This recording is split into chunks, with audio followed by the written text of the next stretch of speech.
Bom dia, boa tarde, boa noite, sejam todos bem-vindos aí a mais um ExpoCast, o seu podcast de estudo expositivo da Bíblia. E como eu sempre digo, que pretensão a nossa de falar que nós vamos estudar a Bíblia de forma expositiva e vamos enxugar toda a extensão do texto em 15, 20 minutos. De forma alguma não vamos fazer isso. Aqui conosco está Ezequiel Gomes, mais uma vez. Seja bem-vindo, Ezequiel. Graça e paz, meu irmão. Que a graça e a paz de Jesus seja com você, Ariel, com você, Vinícius, e com os nossos ouvintes e telespectadores. Eu não digo boa tarde, nem bom dia, nem boa noite, mas uma boa vida para todo mundo. Isso aí. É para poder mudar o negócio também, né? Tem que ser. Né? É isso aí. E aqui comigo também, Vinícius, mais uma vez aí, para vocês que estão acostumados aí comigo e com o Vinícius, nos aguentem que ainda tem muito mais. Oi, gente, tudo bem com vocês? Forte abraço para vocês, muito bom estar com vocês aqui de novo. E vamos que vamos, né? Vamos lá, sem mais delongas. No sábado passado, foi sábado passado, não foi? Foi sábado passado. Foi sábado passado. Tô perdido aqui no tempo. No sábado passado, nós encerramos o capítulo 8, né, falando sobre a certeza, sobre as provas, né, e a certeza do amor do nosso Deus, a certeza de salvação que o Senhor nos concede, né, sendo que todas as coisas elas estão contidas ali em Deus, é Deus quem justifica, né, Cristo, quem está à direita de Deus Pai, intercede por nós, essa confiança e essa certeza de salvação que deve inundar o nosso ser em gratidão ao nosso Deus por tudo aquilo que Ele faz por nós. E a partir do verso 9, nós vamos falar um pouco aí sobre, no dia de hoje, né, sobre a incredulidade dos judeus. E aqui nós vamos estudar Romanos capítulo 9, do verso 1 ao verso 5. Hoje nós vamos estudar Paulo e a incredulidade dos judeus.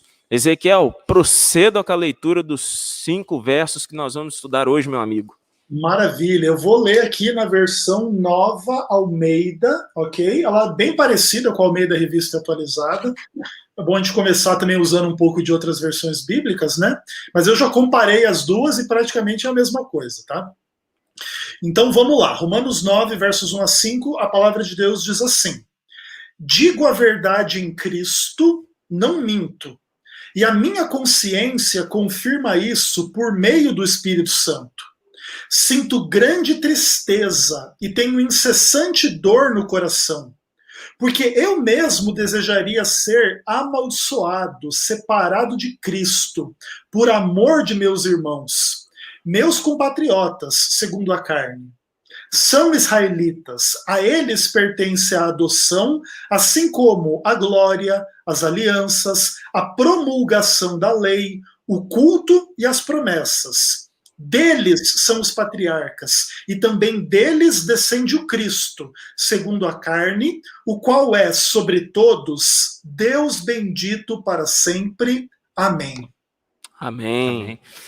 Bom, gente, até aqui a leitura da palavra do nosso Deus, e agora nós vamos proceder com a explicação, lembrando a todos vocês que o ExpoCast não é um canal oficial da Igreja Adventista do Sétimo Dia, lembrando a vocês também que não é intenção nossa enxugar todo o texto, falar sobre tudo o que o texto contém, mas aqui nada mais nós nos propomos a estudar juntamente com você e incitar em você e em nós também a paixão pelo estudo expositivo, né? A vontade de estudar de forma expositiva para termos uma melhor compreensão da palavra de Deus, tá ok? Então aqui, começando aí a nossa explicação dos versos que se seguem a partir do verso 1, nós vemos o apóstolo Paulo falando o seguinte, olha, digo a verdade em Cristo, não minto, testemunhando comigo no Espírito Santo a minha própria consciência. Com estas palavras que o apóstolo Paulo está dizendo aqui, chamando Cristo e o Espírito Santo, qual era a intenção aqui do apóstolo Paulo nesse primeiro verso, Ezequiel? Sem sombra de dúvida, Ariel, é chamar a atenção para o quanto ele leva a sério o que ele está para dizer, demonstrando que ele está evocando na perspectiva dele as coisas mais importantes que ele conhece, que é Cristo, o Espírito Santo e a sua própria consciência. Como você dizer assim, olha, eu vou falar com sinceridade diante de Deus e diante de mim mesmo, porque ele sabe que o que ele vai dizer vai gerar problema, vai gerar polêmica, ele conhece o seu próprio argumento de antemão. Então, ele já sabendo que mais cedo ou mais tarde vai ter uma objeção, ele resguarda a sua própria consciência, que inclusive é uma coisa extremamente importante nas cartas de Paulo de uma forma geral. Você vai ver em próprio Romanos, né, quando chegar no capítulo 14, Paulo vai dizer que a consciência ela tem um papel fundamental em estabelecer alguns princípios importantes sobre aquilo que não é revelado especificamente por Deus. Uhum. Então, por exemplo, Deus não deu nenhuma lei se você pode ou não pode ver televisão. E você pode ter milhares de razões para ver ou para não ver televisão. E se na sua consciência você, por exemplo, acha que não deve ver televisão, porque lá se promove ou uma idolatria, ou pecado sexual, ou qualquer coisa, é pecado você ver televisão, mas não é porque a lei de Deus diz que não, é porque a sua consciência não permite. O importante só dizer, entretanto, é que isso não se torna uma regra geral para todas as pessoas. Eu não posso forçar o meu vizinho, o membro da igreja, o pastor, ou quem quer que seja, a não ver televisão, porque a minha consciência diz isso. Mas eu não devo ver.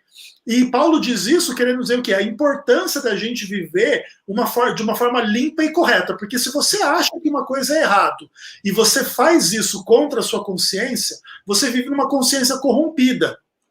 E isso é o contrário do que Deus quer. Deus quer que a gente viva de uma forma limpa, de uma forma honesta, de uma forma verdadeira. Entretanto, também para terminar, isso não quer dizer que a consciência é a única coisa que importa na hora de estabelecer os princípios de ação. Porque um bandido poderia dizer, minha consciência não me acusa de eu cometer um assalto aí, roubar um banco, desviar dinheiro da Petrobras, então tá tudo certo. Não, não é assim. Essas coisas, você tem a lei de Deus que diz não furtarás, se a sua consciência acusa ou não, o problema é seu. Mas as coisas secundárias, a sua consciência é importante. E Paulo evoca a sua consciência para dizer da sinceridade que ele está imprimindo no que ele vai dizer a partir daqui. Muito bem explicado. Show de bola. E aqui o apóstolo Paulo, ele coloca essa questão aí de Deus, né, de Cristo, né, é Deus, não tem problema a gente chamar Cristo de Deus, e evoca o Espírito Santo e essa questão de consciência, ou seja, são testemunhas daquilo que o apóstolo Paulo está para falar. Então, nós percebemos a seriedade daquilo que o apóstolo Paulo vai tratar aqui nesse capítulo 9, tá? Então, você aí que está em casa ou em qualquer outro lugar, se prepare, porque nesse estudo nós vamos compreender algumas coisas. O estudo da carta de Paulo aos Romanos, como um todo, é especial e é de vital importância para a nossa compreensão do plano de salvação, né? Como se Romanos fosse um tratado de teologia à parte, né? Digamos assim. Mas aqui o apóstolo Paulo, ele traz Cristo, o Espírito Santo e sua consciência como testemunhas. E o que ele diz depois de trazer Cristo, o Espírito Santo e sua própria consciência como testemunha? Ele diz o seguinte: tenho grande tristeza e incessante dor no coração. Aqui o apóstolo Paulo diz que ele vive triste e vive com uma dor no coração que não tem fim. E essa dor no coração, ela poderia ser comparada com o quê, Vinícius? Essa dor no coração que o apóstolo Paulo está falando aqui, não a dor física, né? Nós não vamos comparar a dor física aqui, mas o que nós conversamos aqui sobre essa questão de dor. Tive que lembrar o Vinícius, que o Vinícius estava olhando assim para mim. Não, mas faz sentido. Não, realmente, a gente estava discutindo antes, e faz muito sentido, não se você levar para a questão física, mas por causa da intensidade e da... Sentimento, né? A questão sentimento, angústia. Das dores de parto, né? Quando uma mulher vai dar à luz, né? Então, faz todo sentido você fazer essa comparação se você trazer no grau de tensão e intensidade que uma coisa tem, a dor e a tristeza que Paulo estava sentindo agora, né? Paulo fecha o capítulo 8 lá como uma coisa assim bem gostosa de ouvir. Sim, né? E aqui ele abre o capítulo 9 triste, tenso, angustiado. Então, por quê? Né? Qual era o motivo dessa tristeza, dessa angústia, dessa dor no coração que o apóstolo Paulo ele tinha? Né? O porquê? Qual era o motivo? E os versos, eles... à medida que a gente vai lendo, o apóstolo Paulo mesmo vai revelando o porquê que ele tinha essa dor e essa grande tristeza no coração. E aí ele diz o seguinte, no verso 3, porque eu mesmo desejaria ser anátema, separado de Cristo, por amor de meus irmãos, meus compatriotas, segundo a carne. O apóstolo Paulo diz que ele desejaria ser anátema. Como nós podemos compreender esta palavra dentro desse contexto aqui, Ezequiel, que o apóstolo Paulo está trazendo para a gente? Bom, o anátema é aquele que está amaldiçoado por Deus em função de uma transgressão extremamente grave. Tá? E quando Paulo diz isso, ele não está dizendo que ele cometeu essa transgressão grave, mas ele está dizendo que ele gostaria de ser separado de Cristo em função de uma reflexão a respeito dos compatriotas. Para a gente entender isso, é importante a gente retomar, basicamente, tudo que Paulo falou na carta aos Romanos até esse momento, até o capítulo 9. Porque, basicamente, a mensagem da carta de Paulo aos Romanos é o quê? Que o evangelho ele é o poder para a salvação de todo aquele que crer, seja ele judeu, seja ele gentil. Conquanto Paulo ele admita que os judeus eles tinham vantagens, lá no capítulo 3, verso 1, ele diz que também os judeus também eram pecadores, não eram só os gentios. E meio que o resumo da história é o quê? Todos pecaram e carecem da glória de Deus. E o que Cristo faz para resolver o problema do judeu pecador, ele também faz pelo gentil. E agora, pela fé em Cristo, através do batismo, do novo nascimento e etc., tanto o judeu quanto o gentil, eles poderiam experimentar essas bênçãos extraordinárias do capítulo 8. Não há condenação para quem está em Cristo. Não existe nada que possa separar você do amor de Deus. É tribulação, é espada, é poder, é anjo, é demônio. Não tem o que fazer. Lembrando do que está antes, né, Ezequiel? Quem está em Cristo. É óbvio, né? Então, o que acontece? O que Paulo está pregando é uma coisa muito boa, muito ampla, muito pesada.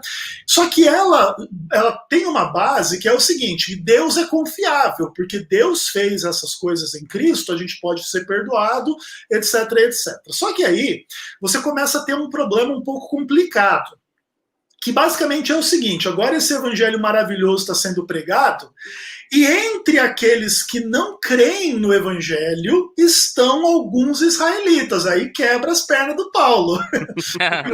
Qual que é a percepção? A percepção é que, tipo assim, se Deus fez promessas para Israel, e prometendo mais ou menos as mesmas coisas que Paulo está prometendo. Vai dar tudo certo, Deus vai estar com você, você vai ser salvo e ok. Só que agora, essa promessa, ela passa para os gentios em Cristo, implicando que o judeu sem Cristo vai se perder. Peraí, agora você meio que perde um pouco o fundamento dessa relação. Por isso agora Paulo vai fazer um argumento bem cuidadoso para querer dizer que não é que Deus está falhando com os judeus. É o que Deus prometeu para os judeus tinha uma condição. A condição deles o quê? Serem fiéis, deles serem crentes, em função das questões que Deus trouxe até eles. Isso vai ter muitas implicações para o desenvolvimento de outros versos de Romanos 9, que a gente não vai trabalhar aqui agora. Mas o que é importante entender? Que Paulo ele tem uma experiência parecida com Moisés. Ele recebe uma mensagem de Deus, e ele passa essa mensagem para o povo. Ele, Paulo, crê, e ele percebe entre o povo alguns que não creem. Aí, qual que é o clima tenso da história? Esses que não creem vão se perder, esses que não creem vão se lascar. Só que Paulo, como Moisés, ele não tem prazer nisso. Por isso ele tem essa dor, essa tristeza, essa angústia no coração. E se ele pudesse, assim como Moisés seria apagado do livro da vida, ele seria anátema, separado de Cristo. É mais ou menos o mesmo sentimento.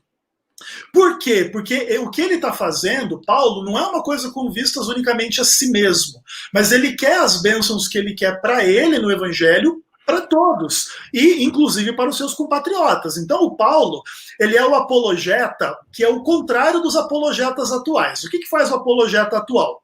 Eu sou da igreja verdadeira, ou do grupo que tem a tradição correta, e você é uma seita, você é o do mal, você é do outro lado da cerca.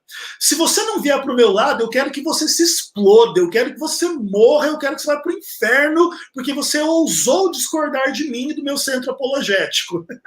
Paulo é o oposto. Paulo, ele está percebendo que os israelitas, sim, estão descrendo, a despeito de todos os privilégios e bênçãos, e ele não está feliz, ele não está num confronto, tipo assim, vocês que se lasquem. Não está festejando, né?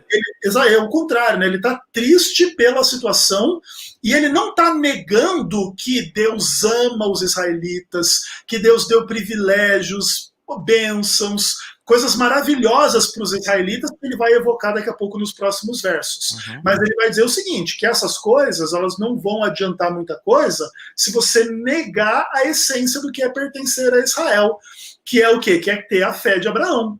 Se você é um israelita que nasceu na família de Abraão, mas você não tem a fé de Abraão, você não é israelita. E o judeu, aliás, o gentil que não é dessa família, mas ele tem a fé de Abraão, ele é incorporado.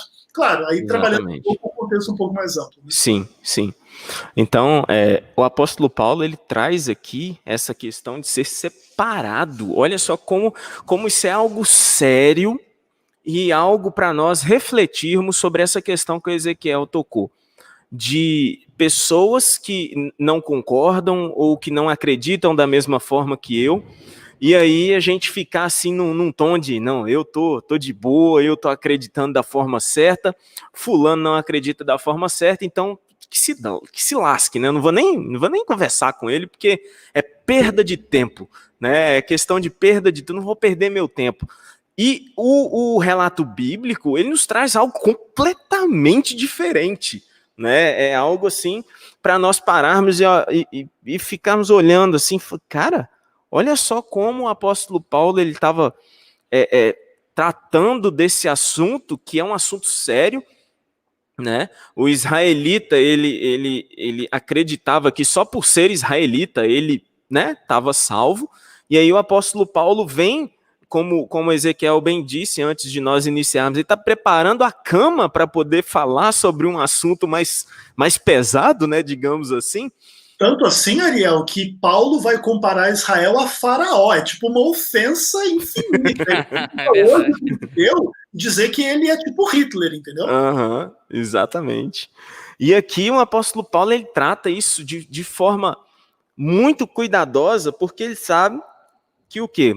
Que poderiam haver objeções, e óbvio, né, que em se tratando de judeus, e quando o apóstolo Paulo fala que o que o judeu está acreditando não está de forma correta, e que eu estou triste por você estar acreditando dessa forma, então, meu irmão, aí é complicado. Ariel, na verdade, a preocupação de Paulo com os questionamentos dos judeus era tão grande que a expressão, quando ele fala ali não minto no primeiro verso, ele está querendo, porque já havia esse tipo de desconfiança. Sim, o apóstolo Paulo traiu, né? Isso, era considerado um traidor, né, no caso, aos judeus, em relação aos judeus. Então, além da questão que o Ezequiel expôs, de demonstrar a importância do assunto que ele ia tratar, ele também está preocupado aqui em dizer para os judeus, olha, o que eu vou falar aqui é sincero. É verdade mesmo, não fica pensando que é mentira, não.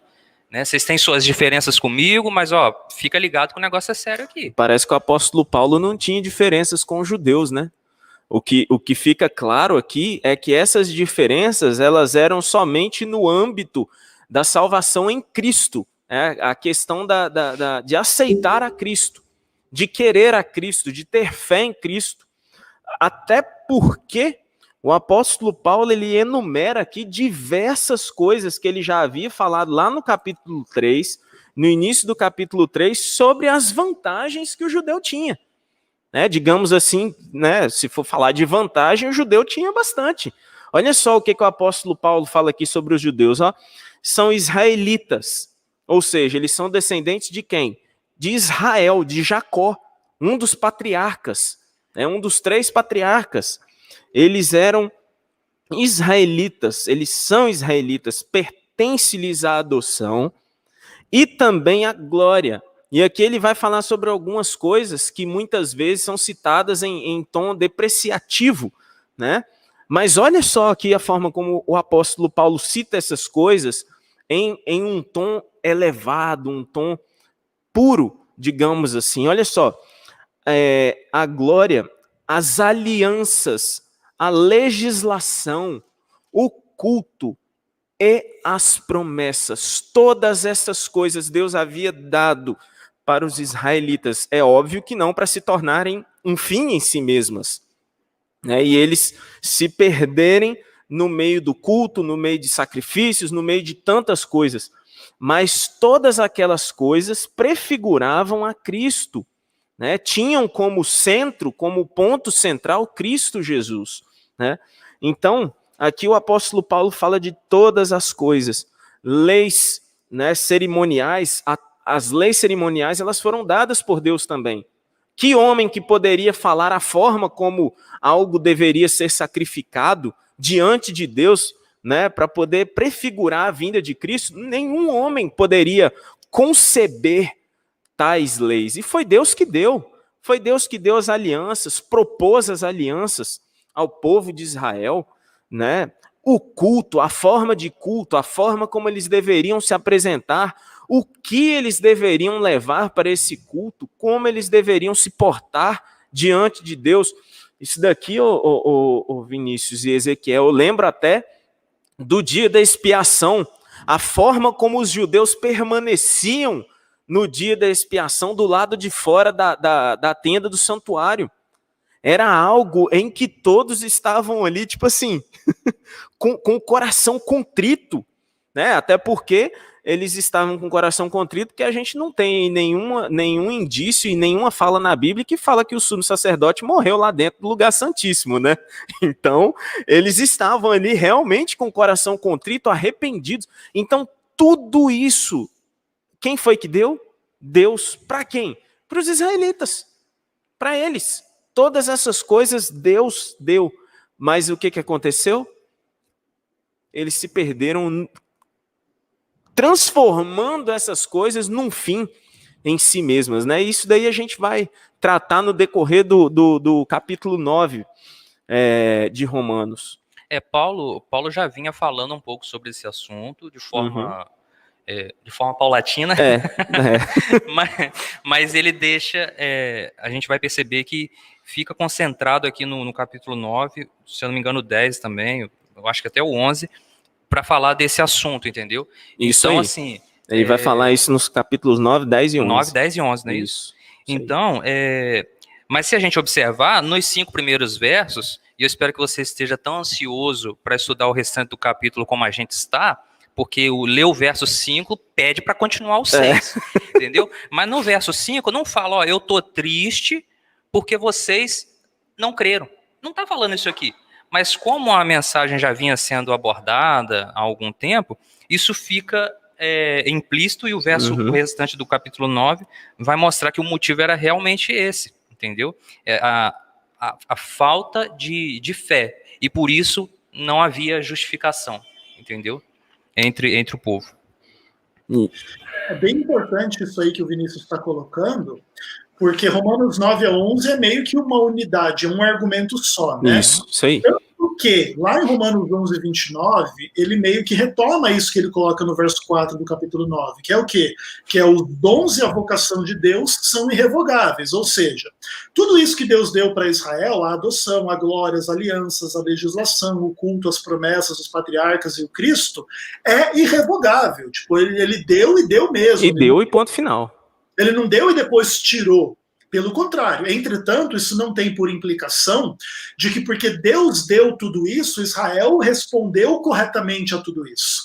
E aí o israelita que não corresponde a isso corretamente, ele nega a fé de Abraão. Então ele não tem a fé de Abraão. Se ele não tem a fé de Abraão, ele é um descendente físico, mas não um descendente espiritual, ao passo que o judeu também, aliás, o gentil, Isso. é o contrário. Ele tendo a fé de Abraão, ele é incluído nessas questões todas, que no final das contas é o quê? É a própria videira, né, do capítulo 11, que é o quê? Que representa essa grande linhagem de um tronco só do povo de Deus, que vai sendo enxertado pela fé, pela graça, não pelas obras. E o judeu que tentou transformar a adoção, a glória, a aliança, a legislação, o culto, as promessas, os patriarcas e o Cristo, é como se fosse assim, uma coisa de merecimento, de escolha, de que eu estou aqui nessa nação e acabou a conversa, ele tropeça na pedra de esquina, né, que é o próprio Cristo, né? Isso aí. Ou seja, ele deixa de perceber que essas coisas, elas apontavam para esse momento onde o israelita teria que ser confrontado se realmente cria no Deus de Abraão, de Isaac e Jacó, que agora em Cristo havia morrido e ressuscitado. Morrido para perdoar os pecados e ressuscitado para justificar o pecador. E essa era uma mensagem que, acima de tudo, provocava os judeus, com a implicação de que o gentil poderia também ser incluído nessa questão, porque isso era uma coisa muito absurda para eles. Eles achavam que era uma coisa do tipo assim, faz 1.500 anos que a gente está se esforçando aqui, enquanto esses judeus estão pecando ali do lado. Agora vem a redenção para nós e vem igualzinha para eles. É o primeiro filho, né? O primeiro gato, o primeiro cachorro, como é que é? Não fica aquele ciúme desconfortável? É bem essa atitude mesmo, né? Exatamente, e é um pouco assim a história do filho pródigo, um pouco, né, em certo sentido. Então, tipo, o que acontece? Esses israelitas, eles acham isso muito ofensivo, que no fim das contas até que é verdade. Mas essa ofensa não é tipo assim, Deus foi ruim para Israel. Não, é só que Deus foi bom para os gentios. Então, esse era o ponto. Assim, os judeus, eles não queriam que Deus fosse bom para o gentil e que isso tivesse uma implicação que relativizasse o problema ou a experiência de Israel com Deus. E por causa disso, eles rejeitaram o Cristo, eles rejeitaram o Evangelho, eles rejeitaram Paulo, e Paulo ele fica assim muito chateado com a situação, porque eles estão fazendo uma coisa muito grave, de importância muito grave, em nome de fundamentos infantis, fúteis, errados. E Paulo também ele tinha essa tristeza, porque ele era uma dessas pessoas antes de se converter, né? Paulo era o cara que também, ele estava apegado ao culto, à circuncisão, a isso e aquilo, e querendo matar os cristãos. Aí quando ele conhece a Cristo, ele percebe que ele estava muito errado. Agora ele está tentando mostrar para os israelitas que eles estão muito errados e não está dando certo. Então ele fica muito chateado, ele fica muito triste, mas ele não nega o amor de Deus a Israel. Pelo contrário, ele é super cuidadoso em dizer assim de tantas bênçãos que Deus deu. E acho que uma das questões principais também, para a gente poder caminhar para o fim aí, né, para não esquecer, é que esse capítulo, esse começo, ele dá um tom muito anticalvinista de Romanos 9. Eu respeito a leitura calvinista, eu acho que Romanos 9 é um dos principais textos para falar um pouco desse assunto, do monergismo, da salvação só pela graça, da soberania e da eleição. A gente vai trabalhar isso melhor nos próximos versos. Entretanto, já dá um tom um pouco contrário a isso, em duas questões. Primeiro, Paulo está triste.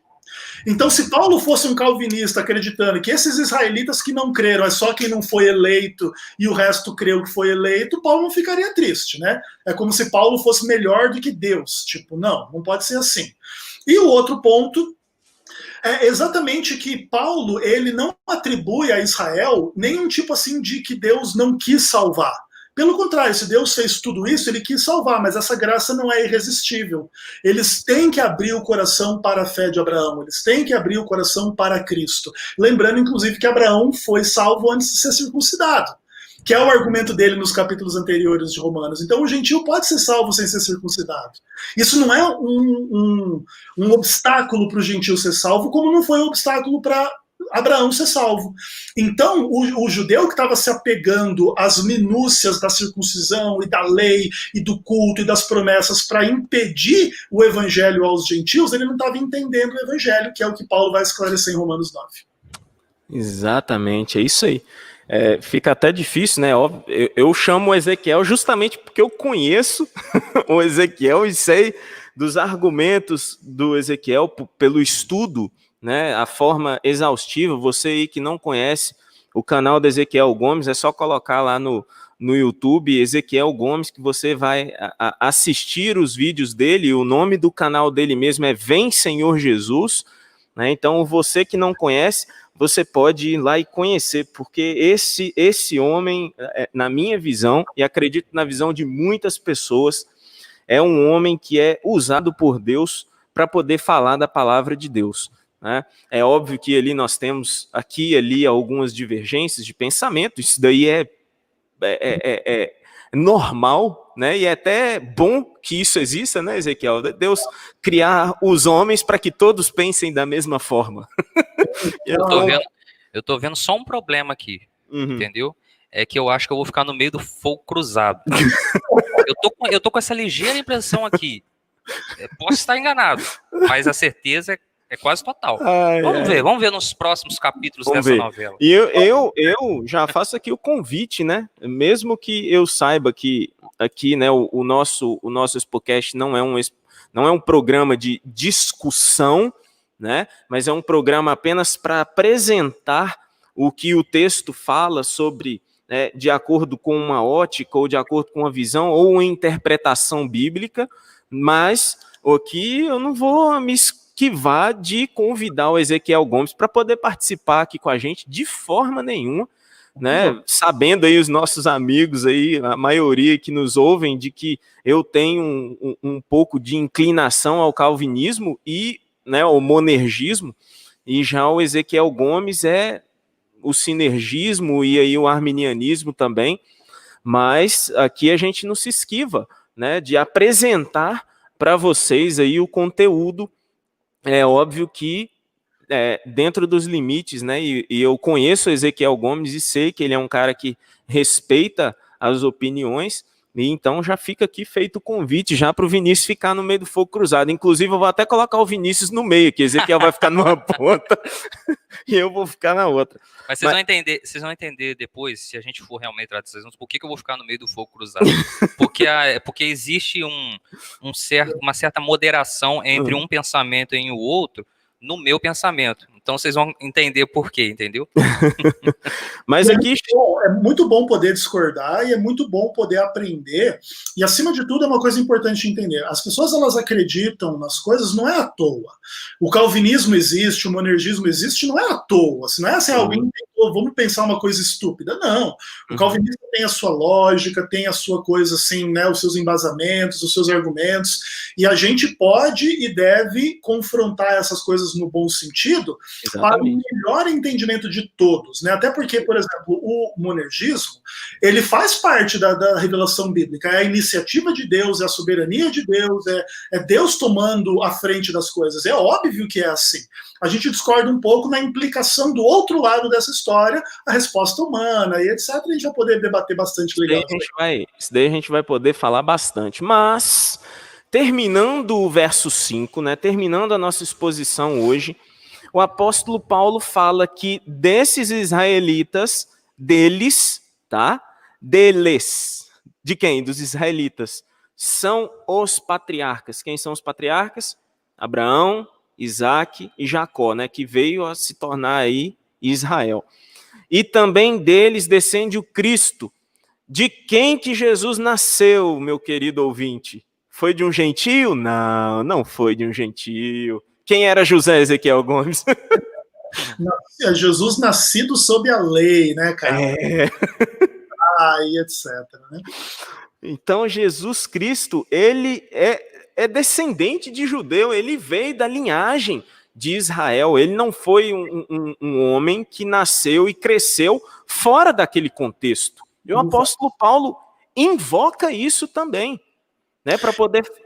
E além da humanidade de Jesus, ele vai invocar a divindade, né? E aí que essa questão aí fica aí para os nossos ouvintes, terminando aqui a exposição, descende o Cristo segundo a carne, tá? Qual é? É isso aí. o qual é sobre todos, amém? Deus bendito para todos sempre. Eu digo amém de novo. Isso daqui é um texto, meus caros ouvintes do Expocast, isso daqui é um texto que a pessoa pode até falar assim, depende aqui o contexto e tal, tradução, isso e aquilo, irmão. Fecha a boca. Jesus Cristo é Deus, cara, tá aqui explícito, tá explícito. Jesus não é Cristo... qualquer Deus, não, é Deus sobre todos. É Deus bendito, é sobre todos, bendito para todos sempre, amém. Legal que Paulo, no argumento de Romanos, durante os capítulos anteriores, ele pergunta, né, Deus é só dos judeus ou é também dos gentios? Ele responde, Deus é também dos gentios, ou seja, é o único Deus verdadeiro, é Jesus Cristo. E ponto final, meu irmão. E assim, ele termina os primeiros versos do capítulo 9. Eu convido você a já preparar aí o seu tempo, né, para que você participe com a gente durante o verso 9. O verso 9 será dividido em 5 ou 6 programas que nós vamos fazer, tá? Provavelmente nós vamos terminar esse capítulo 9 em dezembro, tá? Então, antes de você viajar aí para suas férias, né, apesar de pandemia, não sei como é que vai ser férias aí da galera, né? Então, que fique cada um com sua consciência e com as orientações do Ministério da Saúde, da Organização Mundial de Saúde, tá? Mas que Deus nos abençoe, que possamos aí preparar o nosso tempo para todo sábado, a partir das 16 horas, nós estarmos aqui para aprendermos e estudarmos um pouco mais da palavra do nosso Deus. Fique com Deus, agradeço aí ao Ezequiel e ao Vinícius também. Um abraço, gente. Fiquem com Deus aí. Valeu, gente. Até a próxima, até sábado que vem.